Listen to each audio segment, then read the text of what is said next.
An anagram, for those who don't know, is a mixture of, when you take a name and you scramble up, you play Scrabble with it, and you get words. So I put William Reagan in, and there's 17,119 different anagrams for William Reagan. How much time do we have? 3 days, okay, good.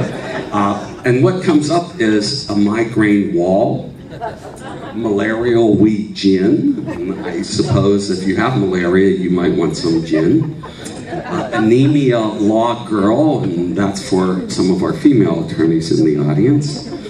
And this year's honoree, wow, this is just rich. You've truly outdone yourselves this time. You have the spine to call out a man of the cloth, a senior Lutheran pastor, the executive director of Community's Homeless Shelter, Reverend Bill Reagan. So you know, we're all going to go to hell for this. But such is life, and we'll continue. When 27 other potential roast honorees turn you down, and so I guess Bill will have to do. I had the pleasure of meeting our honoree, like many of you here, probably through the Harlingen Rotary Club. When I was a new member, about 10 years ago now, I was assigned to the International Committee under Bill's leadership.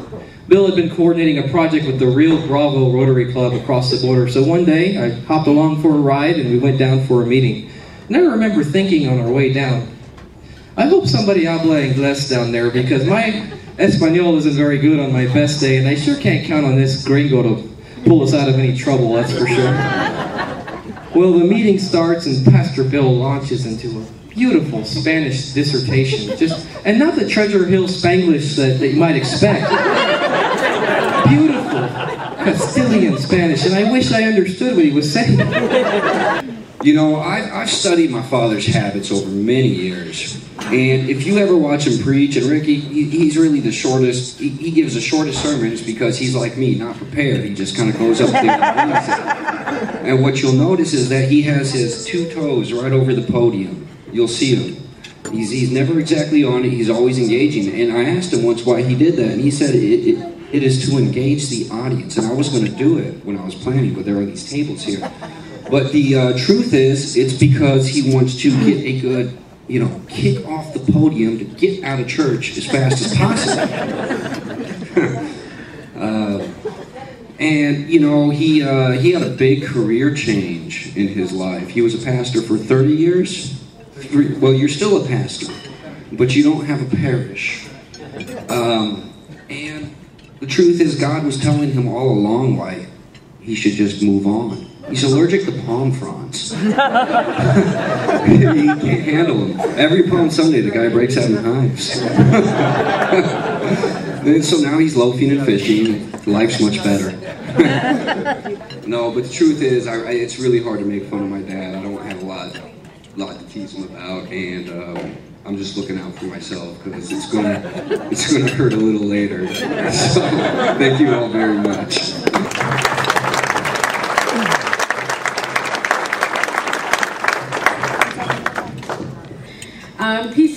He told me, start off with a funny joke. So I thought I'd bring you all my check stuff. Can you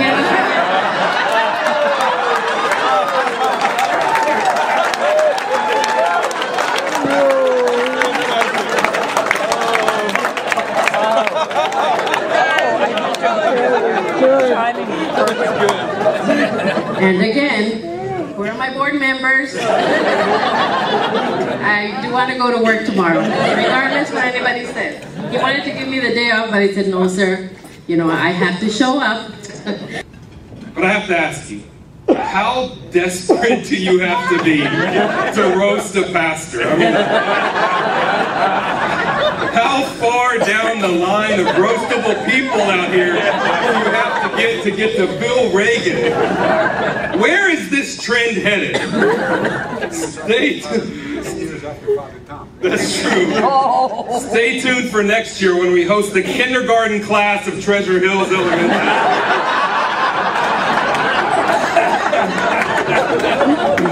And how desperate do you have to be to invite me, a pastor, to roast a pastor?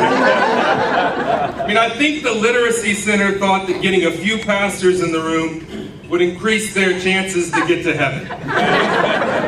Which isn't a bad idea. I mean, I'm pretty sure that's the only reason my wife married me, but I don't know about that. I hope that this pastor-to-pastor roast doesn't offend God, which would make a whole new meaning to the term funny as hell, wouldn't it?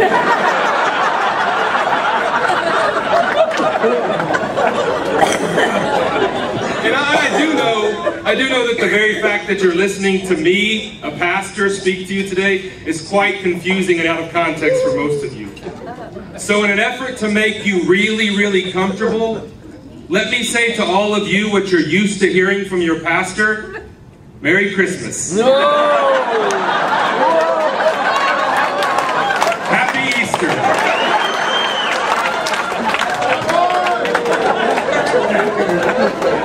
I mean, half my congregation is here, which is way better than Sunday attendance, which really gives me a great idea. I think we'll start roasting members every Sunday. I can see the newsletter now. This Sunday at St. Albans, we'll be roasting John Hollingsworth. Everyone wear your velour leisure suit and bring a pillow.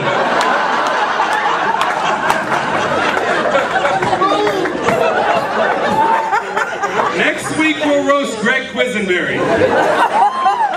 Instead of washing each other's feet, we'll rub Rogaine on each other's heads.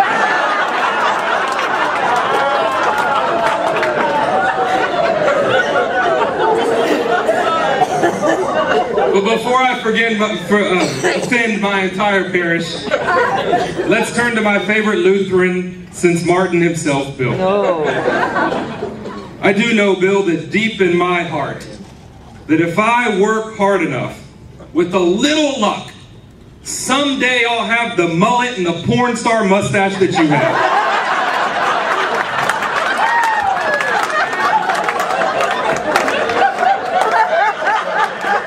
I do want those of you who go to Bill's Bible study to know a little secret. I want to tell you that every pastor in seminary has this gift, and Bill's just mastered it. Every pastor only knows 2 or 3 Greek and 2 or 3 Hebrew words. And if you've been to one of Bill's sessions, let me assure you, Bill knows no Greek and no Hebrew. He just knows that you don't know any either. You know, Scott Brown today was posting on Facebook, and as he was posting in Facebook today, he expressed some concern about his behavior tonight. He had a lot to be concerned about, as a matter of fact. He says, I'm participating in the Literacy Center fundraiser tonight. By the way, what do you do all day long but post on Facebook? What do I do all day long but watch Scott post on Facebook?